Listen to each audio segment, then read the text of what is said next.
네, 일단 시장이 반등에 나서주고는 있는데 종목별 차별화가 계속해서 나타나고 있어요. 이럴 때는 어떤 전략이 필요하다고 보세요?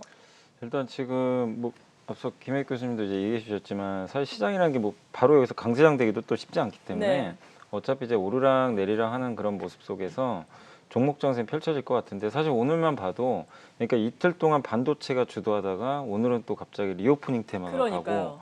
또 어제 부진했던 뭐 게임주라든가 엔터 뭐 미디어 이쪽이 또 가면서 코스닥은 또 좋아지고 이런 분위기인데 그냥 하루 이틀 상관에 너무 변동이 심하니까 많은 분들이 참 정신 차리기가 좀 어려울 정도로 사실 매매하기 힘든 건 좀 사실인데 이게 왜냐하면 지수가 어느 한쪽 방향으로 쭉쭉 가는 모습이 나와야 거기서 주도주가 나오고 시장도 이제 거기에 맞춰서 딱 움직이고 많은 분들이 또 거기에 적응을 할 수가 있어요. 네, 그러니까 올해 작년에 뭐 연말도 그렇고 올해 초까지만 해도 보면은 그렇게 어렵지 않았던 게 뭐 어떤 주도주가 이끌고 가면서 이제 못 오른 기업들이 순환하면서 계속 가는 장세였잖아요. 그러니까 뭐 어렵지가 않았죠, 사실은. 그렇죠. 근데 올해 들어오면서부터 아마 제 생각에 2월부터였던 것 같은데 뭔가 이제 그때부터 균열이 생겨가지고 그 올해 상반기에 갑자기 가치주가 급등을 했죠. 그때 맞아요. 포스코가 정말 강했거든요. 그러다가 이제 5, 6월 넘어서부터 이제 간간히 성장주 가고 카카오가 좀 움직여줬고 그때 또 가장 강했던 섹터가 여행업종. 네, 예, 이제 결국 여행 가겠구나. 그랬다가 지금 또 가을 들어서는 이제 2차 전지 소재랑 그다음 메타버스로 이제 완전히 압축이 돼 예, 버렸죠. 그러면서 사실은 이제 시장을 이끄는 이제 큰 시가총액 상위 기업들은 그냥 무너져 버렸거든요, 사실은. 그래서 이제 지수는 밀리는 가운데 일부 주도주 몇 개가 그냥 좀 코스닥을 사실은 이제 멱살 잡고 이끌었다고 해야 될 것 같은데 코스닥은 그래서 되게 견조했어요. 그 흐름이 이제 이어지다가 지금 또 분위기가 바뀌어 버렸잖아요. 갑자기 이제 그렇죠. 반도체가 또 갑자기 급부상하는데 그러니까 여기서 우리가 봐야 될 거는 어차피 지수는 이 박스권 안쪽에서 반도체가 돌렸다는 건 이제 크게 밀릴 요인은 낮아졌어요. 그러니까 반도체가 또 무너지면요, 지수는 또 하단까지 갈 텐데 지금 이제 반도체가 돌리기 시작했거든요. 그런 걸 본다라면 우리가 지수 측면에서도 바닥은 나온 것 같은데 문제는 본격적인 랠리가 나오려면 반도체가 가면서 그 밑에 있는 경기 민감주가 연속적으로 계속 가져야 돼요. 근데 그 시그널이 아직은 좀 나오질 않고 네, 있잖아요. 그렇다는 얘기는 지금 반도체와 지금 보니까 그러니까 반도체 쪽과 2차 전지 소재 이쪽 메타버스 이쪽이 이제 서로 대립각을 좀 세우고 있는데 이쪽의 시속 게임이 당분간은 저는 좀 펼쳐질 수밖에 없다고 좀 보고 있어요. 그러니까 그 과정에서 하루는 반도체, 하루는 이쪽이 가니까 여러분들이 그러니까 이거를 뭐 오늘은 난 반도체니까 반도체 따라가고 그러시면 절대 안 되고 네. 빠지는 날 빠지는 그 주도주를 사시면 돼요. 그러니까 예를 어, 들어서 2차 전지가 오늘 빠진다. 그러면 이제 차라리 그쪽을 사는 게 맞고 예, 반도체가 오늘 좀 빠지잖아요. 그럼 그렇죠. 사실은 다음 주를 대비해서 반도체를 또 사는 거죠. 그러니까 많은 분들이 근데 오늘 또 이제 2차 아까 뭐 2차 전지 소재나 뭐 미디어나 엔터게임 올라가니까 또 이게 사실 빨간색을 좀 좋아하시니까 따라가게 그렇죠. 돼요. 근데 그러시면 지금 같은 장에서는 이렇게 오르락 내리락 하는 장에서는 결국 손실밖에 안 납니다. 그래서 항상 좀 반대로 빠지는 기업들을 좀 위주로 담아 보시는 좀 전략이 필요할 것 같고 본격적인 랠리는 결국에 삼성전자하고 하이닉스가 이제 본격적으로 추세 전환이 나와야 되거든요. 네, 본격적으로 상승이 나오는 그 구간을 대부분 내년 한 1분기로는 보고 있더라고요. 제가 반도체 애널리스트 보고서를 좀 보면 일단 내년 2분기부터 반도체 가격 상승을 대부분 좀 예상을 하고 있어요. 그렇다는 얘기는 내년 1분기부터는 추세 전환에 대한 어떤 기대감이 나올 수가 있으니까 적어도 한 2, 3월부터는 좀 그런 모습이 나올 수 있을 것 같은데 아직은 삼성전자 하이닉스가 뭐 본격적으로 추세 전환이 아니고 워낙 많이 빠진 데 따른 그렇죠. 그리고 이제 반도체 가격이 최근에 올랐잖아요. 그런 이제 가격 매력이 겹치면서 올라가는 거니까 당장의 레벨업 하기는 좀 쉽진 않거든요. 근데 이거를 여러분들이 그러니까 또 이건 또 기술적 반대니까 이렇게 생각하지 마시고 돌리기 위한 마지막 이제 그 준비 과정이라고 생각하시면 될 것 같아요. 그래서 이런 삼성전자 하이닉스도 오늘 좀 빠지지만 이런 이제 조정이 나올 때 내년을 좀 대비해서 좀 담아가는 그런 전략도 좀 필요할 것 같고 네, 그 다음에 어차피 이제 종목 장세는 앞으로도 계속 펼쳐질 겁니다. 그래서 우리가 어떤 기업을 또 선택을 해야 되면 방금 반도체도 말씀드렸지만 결국 내년을 보고 좀 투자를 해야 되잖아요. 지금 그렇죠. 구간에서.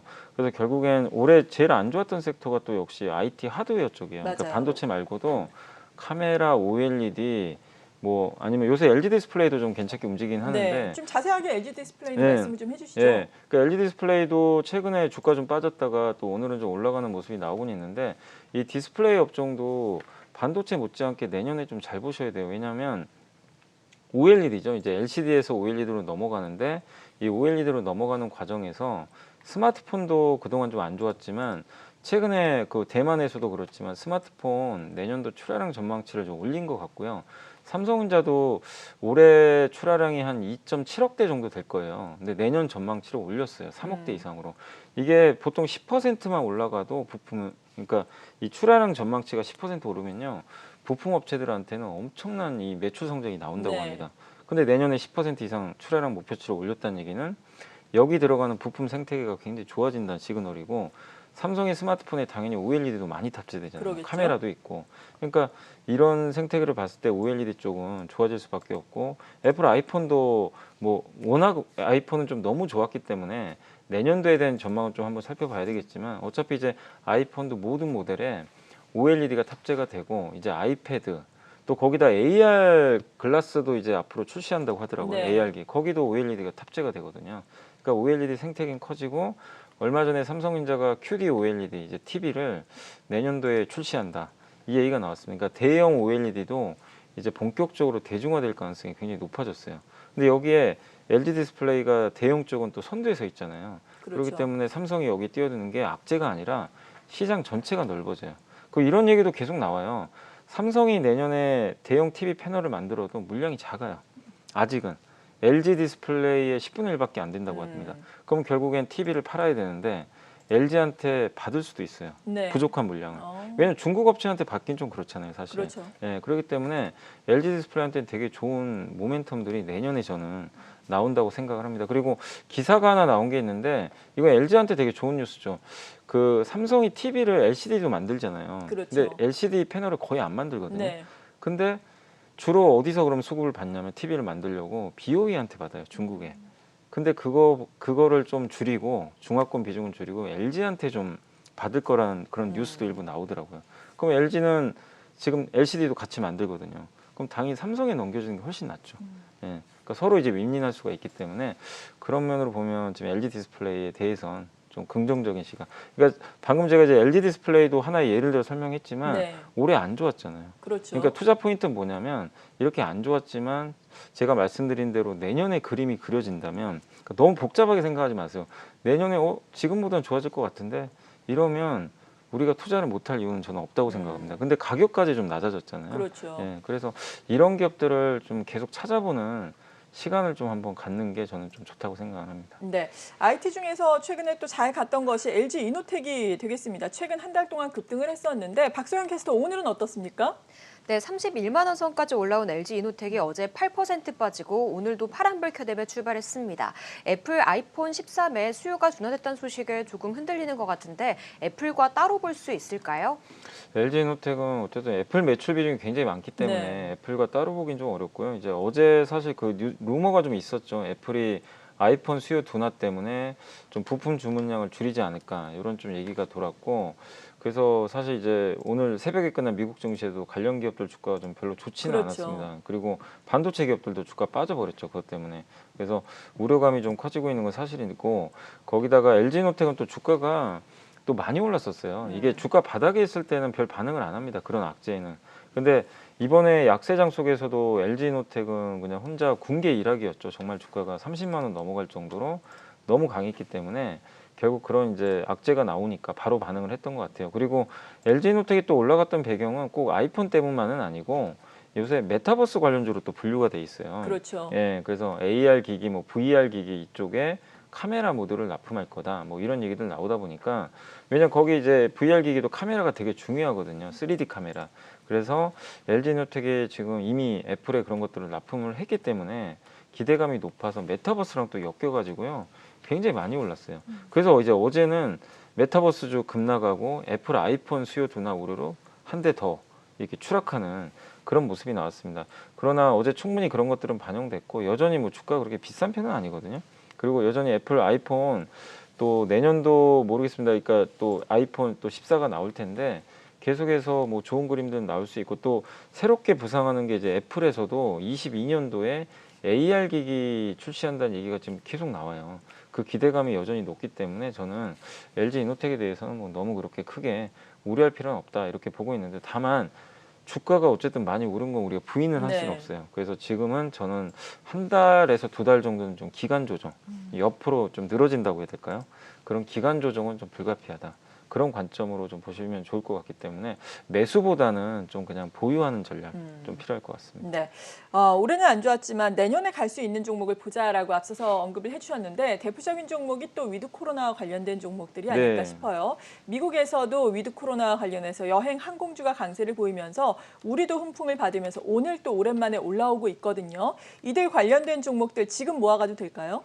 많은 분들이 이번에 그 항공주를 손절하신 분들 분명히 많으실 거예요. 네. 뭐 진에어뿐만 아니라 대한항공, 특히 대한항공을 정말 많이들 갖고 계시더라고요. 제가 이게 방송 나가면서 이렇게 상담해드린 거 보면은 아니 그러니까 다른 항공보다 유독 대한항공을 좀 많이 그래도 갖고 실적이 좋다 이러니까. 예. 그리고 물론 진에어나 이제 제주항공도 많이들 들고 계신데 네. 이제 아무래도 대한항공의 상징성이 있다 보니까 좀 많이들 갖고 계셔서 굉장히 마음고생이 심하신 걸로 저도 알고 있습니다. 근데 대한항공은 여전히 실적 좋고 진에어는 이제 어차피 자회사고 네. 나중에 이제 그 진에어가 또 그러니까 아시아나항공하고 대한항공이 만약에 합병을 하게 되면 그 진에어가 에어부산이라든가 에어서울하고 같이 또 합병할 수도 있어요. 이 저비용 항공사들끼리. 그럼 굉장히 좋은 모멘텀이 나올 수 있는데 아직은 좀 시간 남아 있지만 그런 장기적인 모멘텀은 계속 우리가 좀 가져갈 필요는 있는 것 같고 그리고 지금 항공주는 결국 이제 우리가 이렇게 생각을 해야 될 것 같아요.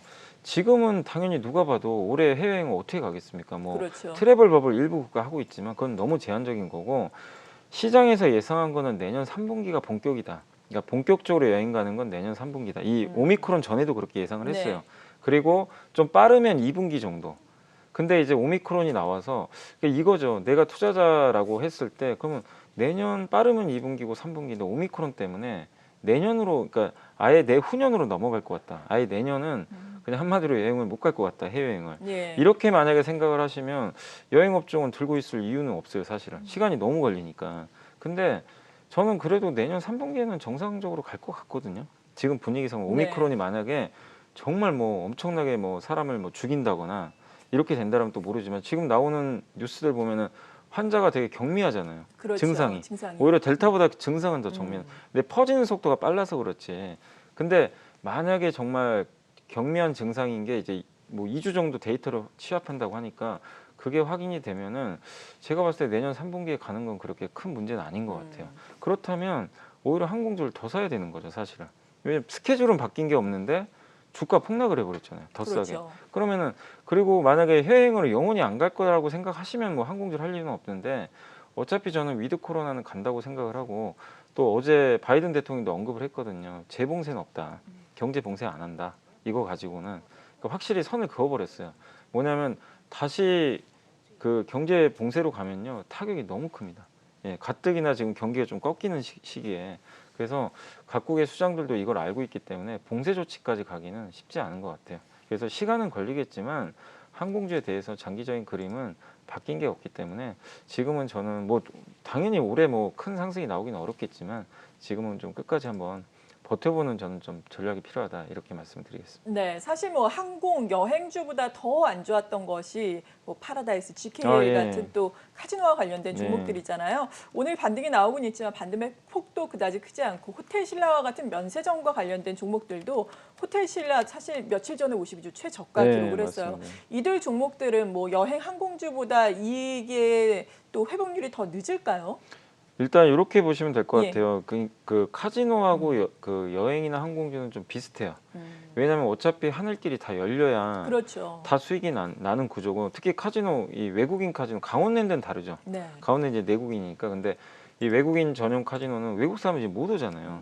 그러니까 당연히 똑같아요. 여행 항공주랑 똑같이 보시고 시간 걸리는데 근데 면세점은 좀 다른 게 뭐냐면 면세점은 실제 매출이 시내 면세점은 좀 그러니까 공항 면세점은 사실 매출이 별로 없는데 네.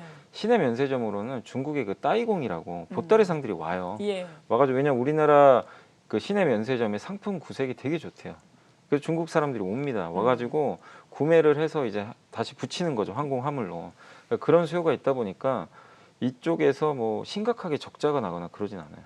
그러니까 아예 못 오는 거랑 일부라도 지금 오는 거잖아요. 네. 그러니까 면세점이 좀 더 양호한 거죠. 사실은 보면. 그래서 이 호텔 신라라든가 뭐 현대백화점, 신세계에 대해서는 너무 저는 좀 우려할 필요는 없다. 그러니까 이들이 좀 반등이 더 빨리 나올 수 있는 거죠. 그럼 상대적으로 호텔 신라 같은 경우는 지금 적극적으로 가져가도 좋을까요? 저는 내년 보고 어차피 뭐 올해 리오프닝 주가 크게 가긴 사실 어렵거든요. 네. 근데 결국엔 하늘길은 언젠가 열리고 이미 또 어느 정도 신의 면세 좀 나오고 있으니까 매출이. 근데 주가가 너무 많이 빠져버렸어요. 맞아요. 그래서 저는 호텔신라 좋고. 근데 이제 이런 것도 괜찮아요. 면세점, 백화점 같이 하는 회사가 더 매력적일 수도 있어요.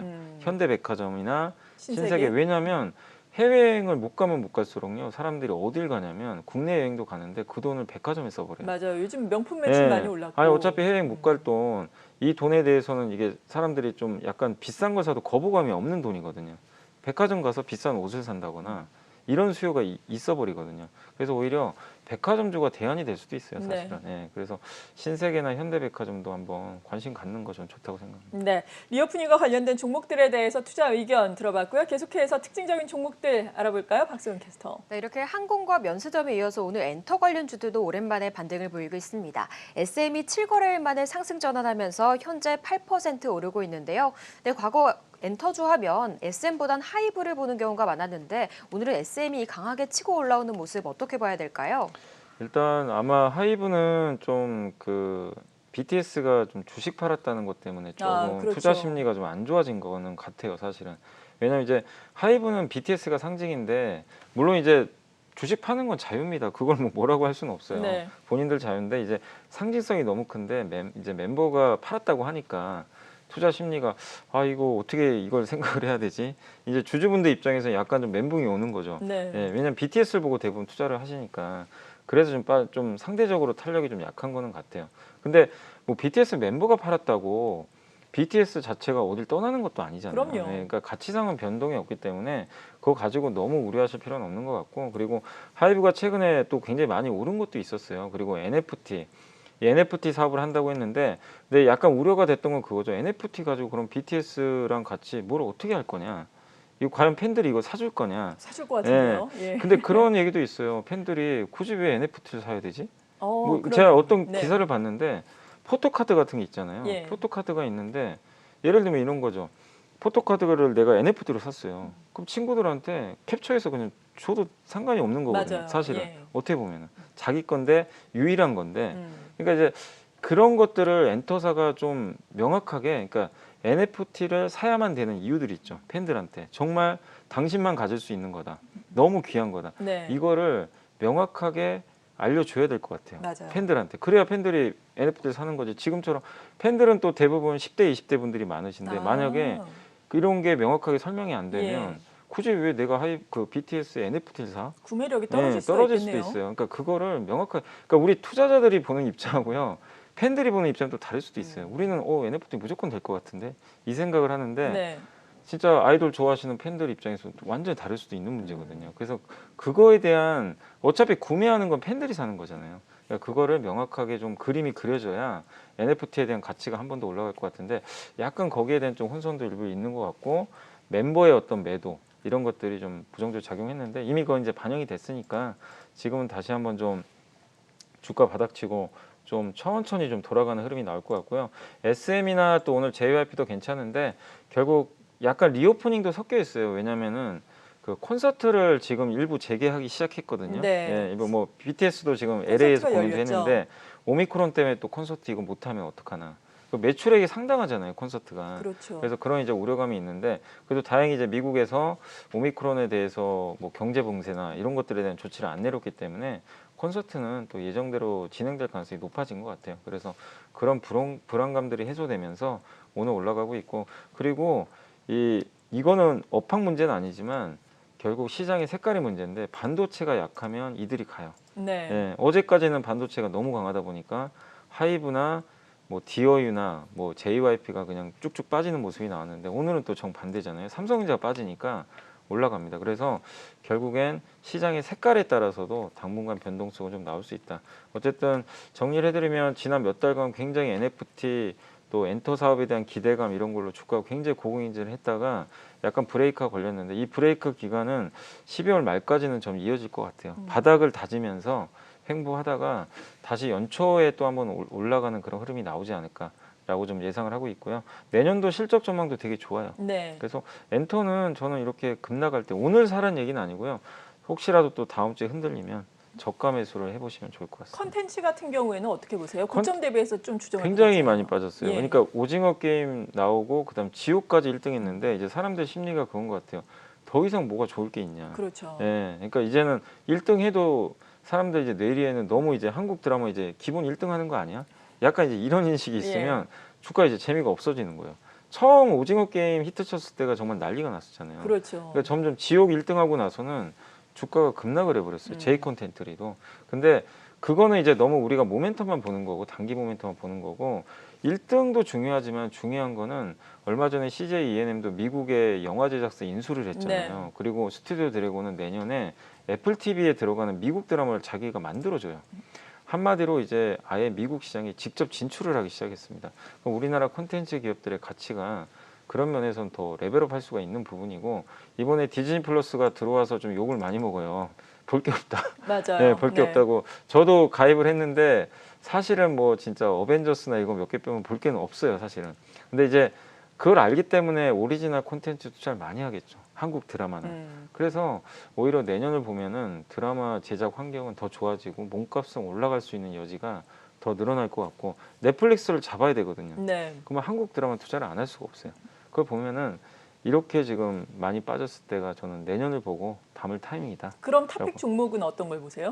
저는 두 개예요. 그 스튜디오 드래곤하고 제이 네. 콘텐트리. 이 두 개 회사가 둘 다 대형사잖아요. 그러니까 대형사로 좀 계속 압축이 될 것 같아서 이 두 기업을 좀 좋게 보고 있습니다. 네. 그리고 오미크론 이 변이가 또 확산되면서 또 코로나19 확진자가 증가를 하면서 관심을 받았던 것이 원격 진료와 관련된 예. 종목이거든요. 비트컴퓨터가 어제 17% 급등이 나왔는데 오늘은 사실 고점 대비해서 지금 음봉으로 전환을 하고 있어요. 오늘 좋은 것은 또 알서포트는 여전히 양봉으로 3% 오름세를 나타내고 있는데 이들 종목들은 일시적인 반등일까요? 아니면 추세를 다시 만들 수 있을까요? 제가 이제 원격 진료도 예. 저도 어제 왜 올라갔지 참 몰랐어요, 사실. 예. 이해가 그러니까 물론 원격 진료가 이제 약간 그런 거잖아요. 코로나 수혜는 맞는데 우리나라에서 아직 불법이잖아요. 그렇죠. 법이 제정이 안 네. 근데 이제 어제 잠깐 이제 퇴근하는 길에 뉴스를 보는데 한 이제 유력 후보입니다. 뭐 제가 누구라고 얘기는 안 하겠지만 원격 진료를 허용하겠다라는 그런 기사가 있었더라고요. 네.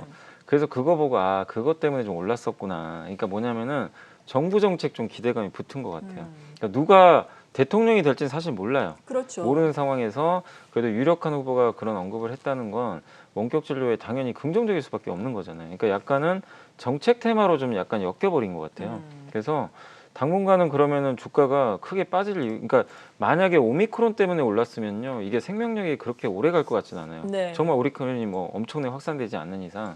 근데 그런 정책 테마가 붙으면 오히려 주가가 좀 일단 또 내년 3월에 선거가 있으니까 그래서 어쨌든 한번 공약 사항들 잘 체크해 보시되 당분간 저는 뭐 이 원격 진료에 대해서는 부정적으로 볼 필요는 없다. 조금 더 이어질 수 있다. 다만 이게 테마니까 네. 제가 뭐 사서 뭐 어떻게 해라 이 얘기는 못 할 것 같아요. 너무 변동성이 크니까.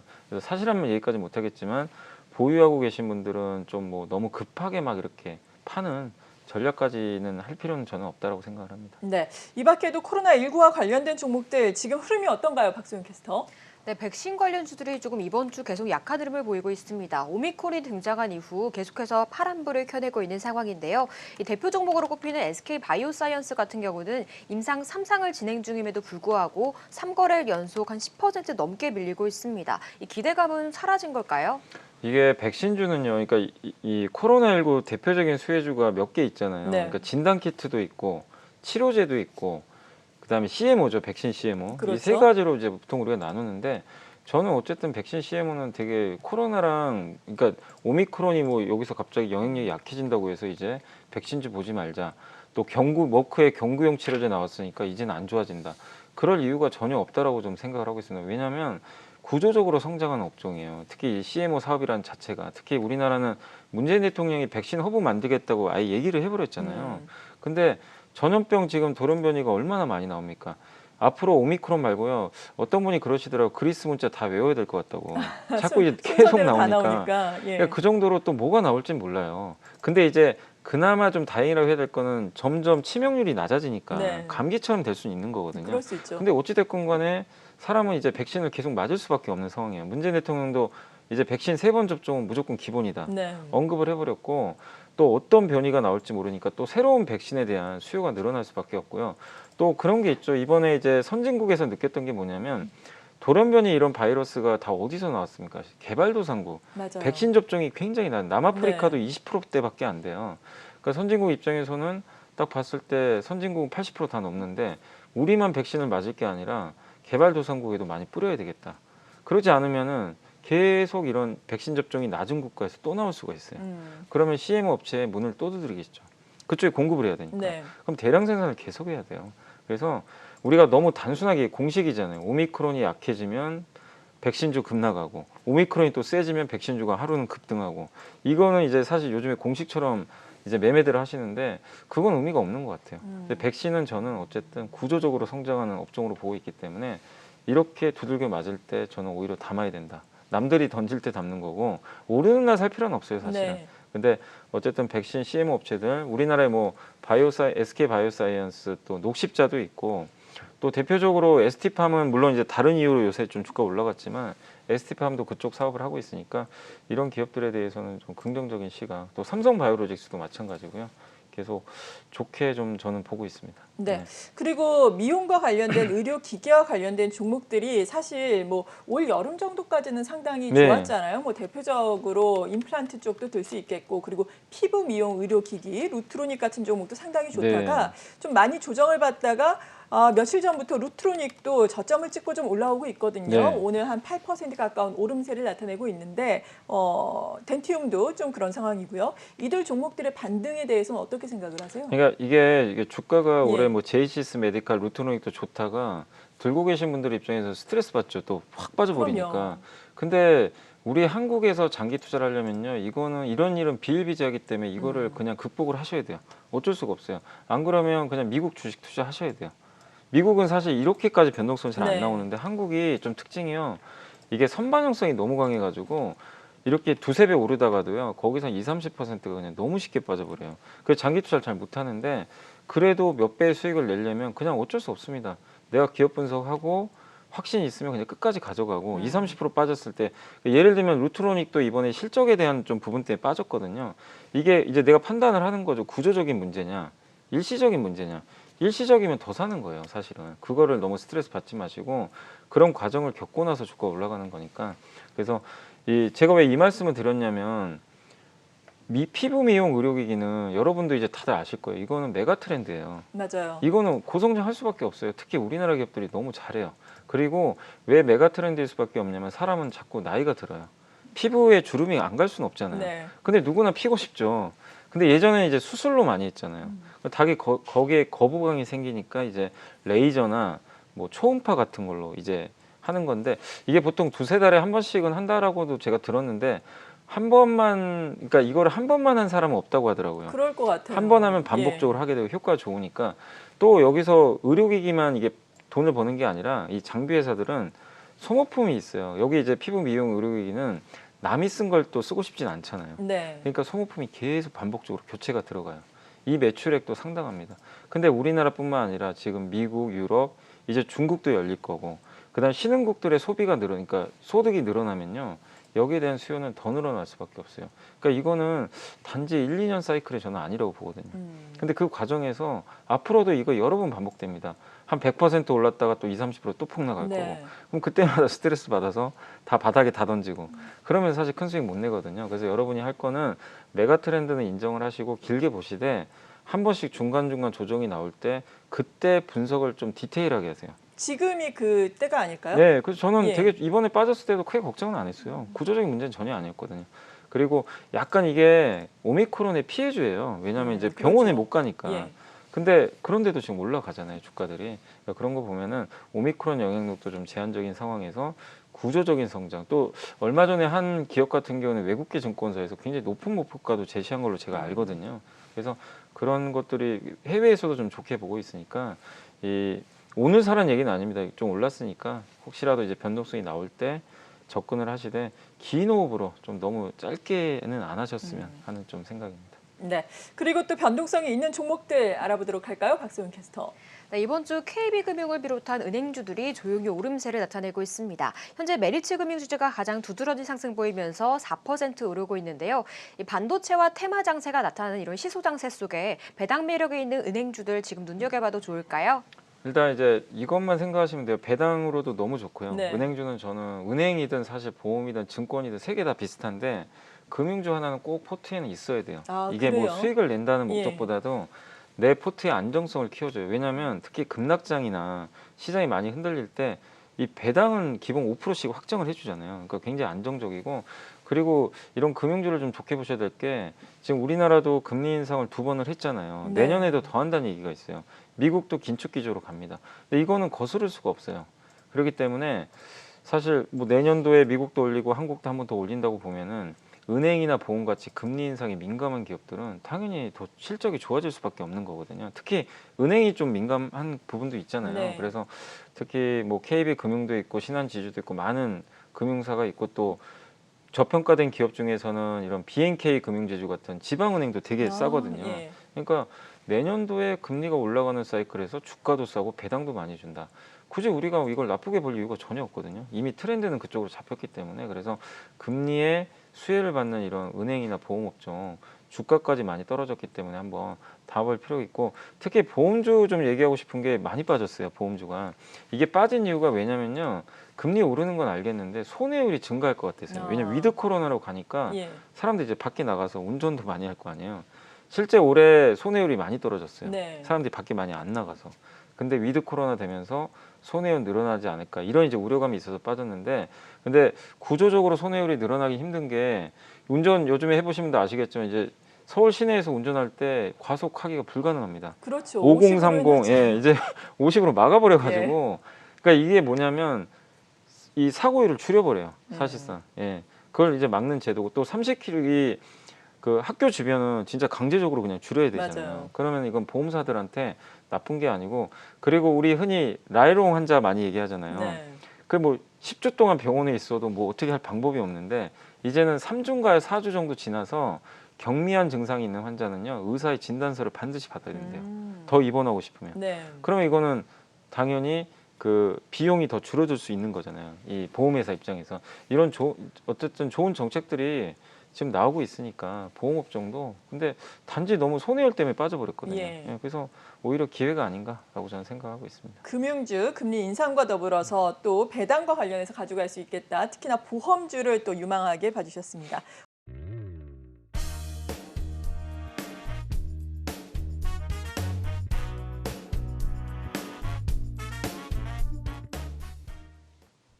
네, 이 시각 공략주 알아보겠습니다. 화면으로 만나보시죠.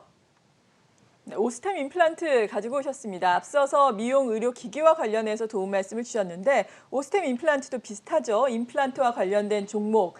사실 뭐 2분기 실적 발표 전까지는 기대감으로 많이 올랐어요. 실적도 네. 상당히 좋았고 하지만 그 이후에 뭐 차익 실현성 매물이 나온 것인지 조정을 받고 요즘 좀 올라오고 있잖아요. 이 조정의 이유가 먼저 어디에 있었나요? 일단 이제 올해 너무 좋았어요. 올해 이제 성과가 너무 예상보다 좋았는데 약간 이제 가격에 대한 좀 부담감이 있었던 것 같아요. 그리고 네. 이제 덴티움이나 디오도 그렇고 실적이 이제 기대치에 좀 못 미치다 보니까 아마 이제 임플란트에 대해서 좀 팔자, 이젠 좀 차익 실현해보자 네. 이 매물이 나오면서 급격하게 이렇게 내려가는 흐름이 좀 나왔던 것 같아요. 근데 그런 거 말고는 그렇게 뚜렷하게 뭐 구조적으로 문제가 생겼거나 그러니까 앞서 뭐 루트로닉이나 제이시스 메디칼처럼 구조적인 문제라기보다는 가격에 대한 좀 부담감이 저는 좀 굉장히 크지 않았나 이렇게 좀 생각을 하고 있습니다. 그래서 좀 빠졌던 것 같고 근데 이제 저는 사실 오늘은 좀 안 올라가길 바랬는데 갑자기 좀 올라가 버리네요.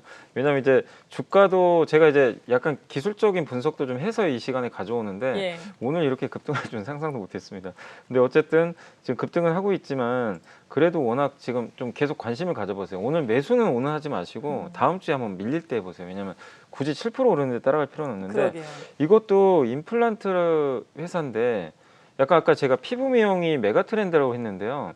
이 덴탈 산업도 약간은 메가 트렌드로 저는 좀 봐야 된다고 봐요. 네. 덴탈 산업 내에서 임플란트하고 투명 교정기 아시죠? 아, 투명 예전에 이제 교정기. 투명 교정기 예. 이제 보철을 많이 했잖아요. 맞아요. 그래서 그게 뭐냐면은 굉장히 미관상 좋지는 않아요. 그렇죠. 예, 하시는 분도 되게 스트레스 받아 아프기도 하시고. 하고. 예. 근데 이제 임플란트도 당연히 내가 치아가 빠지니까 하는 건데 이게 공통적인 뭐냐면은 미간에 좀 괜찮아요. 투명 교정기하고. 그러니까 약간은 미용에 좀 관련된 덴탈 산업이에요. 이 두 개가 다. 근데 이거를 오스테 임플란트가 다 하고 있거든요, 지금. 그래서 임플란트는 세계 5등 업체고 임플란트는 워낙 유명하니까 중국에서 1등하고 있고 네. 근데 이제 투명 교정기 쪽으로 한번 보셨으면 좋을 것 같아요.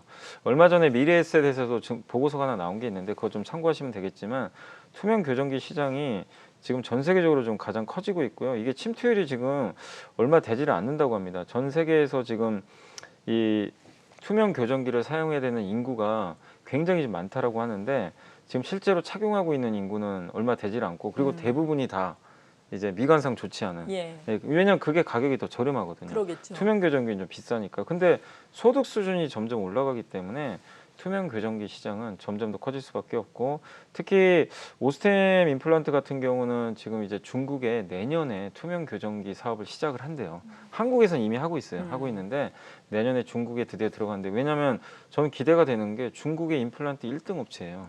의사들이나 치과랑 굉장히 영업을 잘해요. 그럼 당연히 교정기도 영업력을 발휘해서 침투율이 높아갈 가능성이 좀 높다고 생각합니다. 그런 면으로 본다라면은 이 오스템 임플란트도 한번 여러분들이 투명 교정기 쪽에서 뭔가 모멘텀을 보시면서 관심 가지시고 PER도 되게 낮아요. 한 15배. 네. 전 세계 평균보다 훨씬 낮으니까 다음 주 조정 시 한번 관심 가지시면 좋을 것 같습니다. 네, 이제는 임플란트뿐만 아니라 투명 교정기도 주목을 해보자라고 오스템 임플란트 말씀을 해주셨는데 오늘 급등하고 있으니까 다음 주에 조정 이용해서 접근을 하자라고 언급해 주신 점 꼭 기억을 해주시면 좋을 것 같습니다. 지금까지 이베스트 투자증권 디지털 사업부의 염승환 이사였습니다. 고맙습니다. 네, 감사합니다.